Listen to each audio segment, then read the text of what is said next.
it going, boys and girls? We are over here in New England Reptile. First, we are going to check out zoo creatures, which is just a small portion of the adventures we are going to be on today.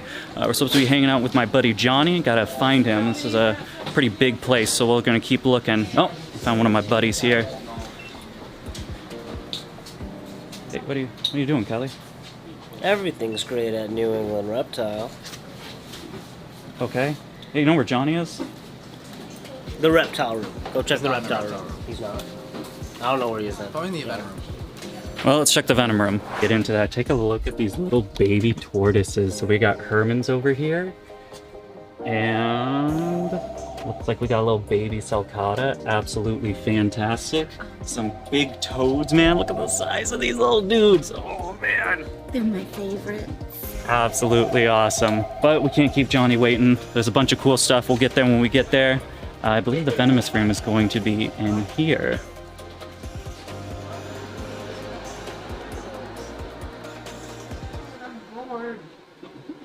Johnny's not here. Alrighty, boys and girls, heading on up. We have the Venomous Room, and oh my god, it's my best friend, BMX Johnny. Oh, how you doing today? I'm just doing a little bit of maintenance of the Venomous. It's high upkeep, and there's a lot of stuff that's involved in taking care of these guys. This is the timber rattlesnake enclosure. The bioactive setup set up by Dirt Daddy. It's not self-sufficient, so it still needs windows cleaned, poop taken out.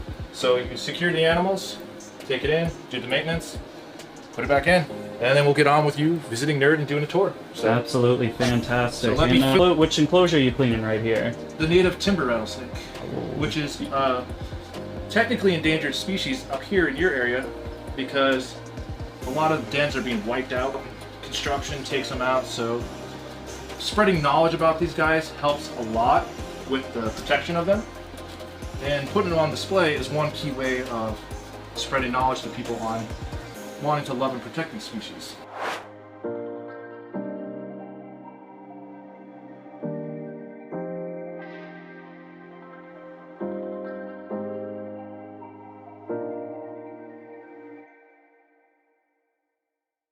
Everything's cleaned up.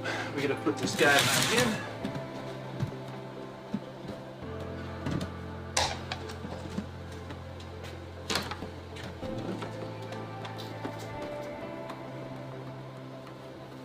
Oop, not this one. This is one beautiful male black-faced timber.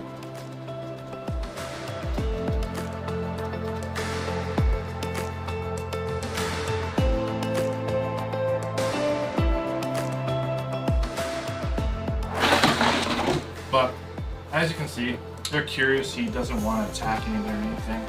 They'll be more or less ravaging the earth. Oh, did the lid scare you, buddy?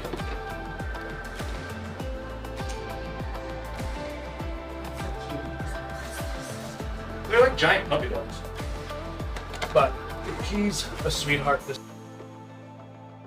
I'm going to show you guys where I'm usually found in when I'm up and doing reptiles distributors, usually in the Venomous Room. Let's go check it out. Been going on with Kevin in the Venomous Room, so it's always evolving. So at first, Kevin had the cocoa chips, and he had all these cages custom made to display the 30 species of venomous snakes to everyone up at New England Reptile. It's an educational exhibit because nowhere else in the area can you find venomous snakes from varying species. Kevin also has his pair of Bolins, which very few people have in the United States.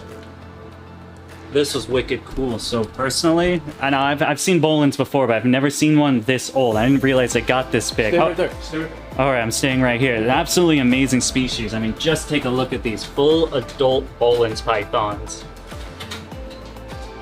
Absolutely fantastic.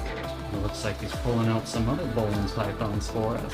What do you think of the Bolins python? I like them. You like them? Yeah. I think they're pretty cool. I think they got really cute big meat heads. Yeah, yeah. I like their scales. I think they're they almost look like velvet. Oh, hey, there you go.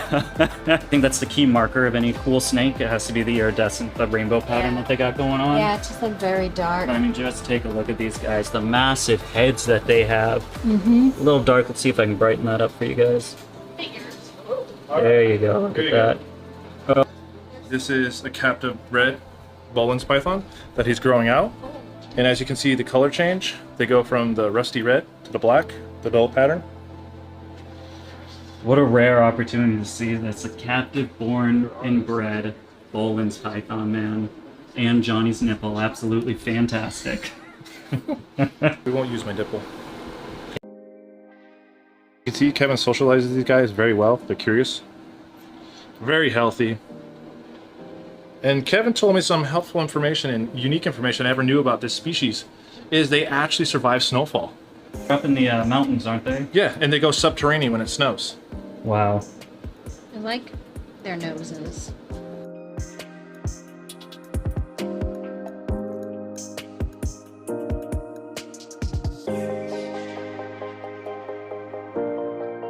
Johnny, exactly how many venomous snakes? And this is a new room. I remember being here a few years ago, and this wasn't it. There were like colubrids in here, right? That's correct. So how soon, like when did this come to be? About 2 to 3 years ago, Kevin made the room because he wanted to educate the public on venomous snakes, because he's one of the only facilities in the area, and if not the only one, I believe, that can legally own venomous snakes. Like, he has native species in here, like the eastern timber rattlesnake, which are becoming rarer and rarer to see in the States, up north here on the East Coast. He also has different copperheads. He has the broadband copperhead and Transpecos. Can you tell me a little bit more about the enclosures that they have? Because this is really unique from what I've seen with a lot of other collections.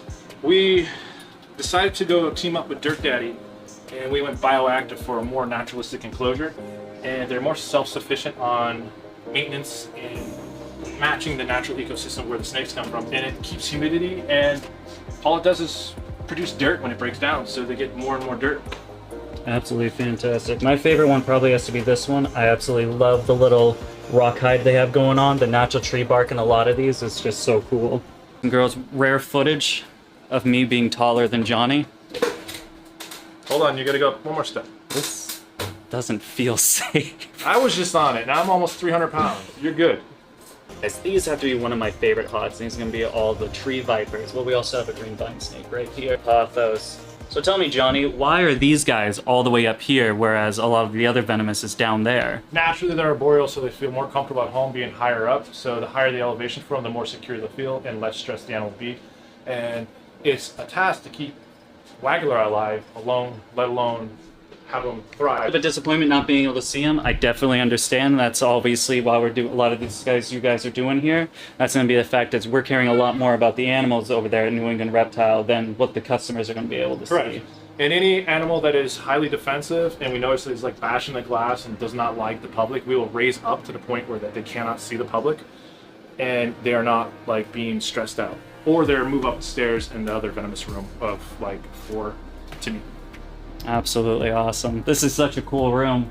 Like I said, it only has to be like a couple years. I remember being here and it was a colubrid room. We had some skinks, there were some tree boas, but now just incredible venomous snakes that you can't really see anywhere else. 30 different species. 30 different species of snakes in here. Here we got a little gaboon. If you look up here, you can see the West African green bush viper, another arboreal species.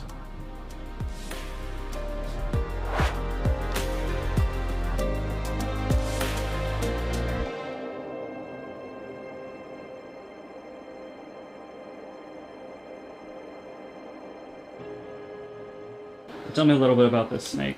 So these guys are known as temple vipers, and this is a female. The male will actually be smaller and green with yellow stripes. But the female is sexually dimorphic to them with a massive head and massive size compared to the male. And they're absolutely stunning. Problems with these guys in the hobby is they require extremely high humidity, but with high ventilation.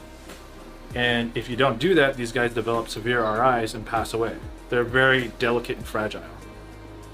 But these guys have been alive and well with Kevin in his collection for 2 years now. Wow. This beautiful girl is doing really well. They have really mild temperament most of the time. And they're completely unique with the size of their head compared to most vipers. Patterning is almost resemblance of a Boega. Correct. You see that nice little marbling and then the yellow stripes, but the head's just completely unique. Look at that. I think this girl's going in the shed because she's not as vibrant green. The cameraman's taking over. I didn't realize I'm like right on this. I was like, oh, that's a little close. I just realized, I'm like, Yo, wait, this is a wide angle lens. How close am I to this thing? They're not. As with every animal, they just want to live. They're not out to get you. They're not hunting people down. Coming right over here, we got a really cool thing. This is going to be an albino western diamondback python. Just shed, it looks like. You can see the snake is not very happy to see us by the tail of the rattle, but look at the pattern and coloration on this animal, man. Absolutely beautiful. You can see what that albino really does to the snake. Also, that head, man, so cool. Fresh shed and looking absolutely fantastic. So many cool snakes in this room alone. We still have a lot of stuff to see over here at New England Reptile. This one might actually just be its own separate video because there's just so much to dive in just this one room alone, man. Very excited. Hopefully we got some more cool stuff to come and check out.